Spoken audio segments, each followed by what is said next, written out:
5 minus 9 gives us negative 4. And again here we have 5 minus 9. So negative 4 times negative 4 gives us positive 16.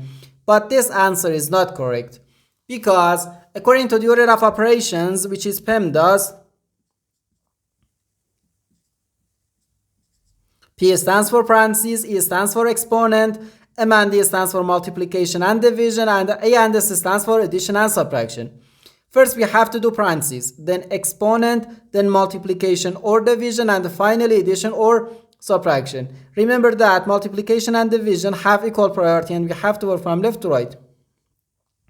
And the same applies to addition and subtraction.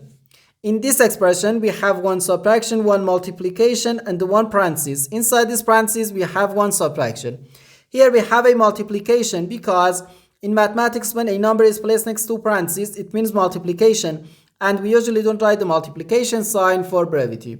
Okay, so according to the PEMDAS, first we have to do this parentheses, then this multiplication, and finally this subtraction. If we do this subtraction before this multiplication, it is wrong.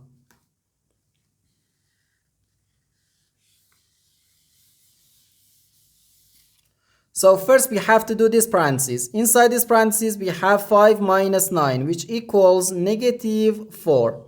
So we have 5 minus 9, then times negative 4. Now in this expression we have one subtraction and one multiplication. According to the PEMDAS, multiplication has higher priority than subtraction because multiplication comes before subtraction. So here first we have to do this multiplication. 9 times negative 4 gives us negative 36. So we have 5 minus negative 36. Now negative times negative gives us positive. So we have 5 plus 36, which equals 41. And this is our final answer to this problem. The correct answer is 41.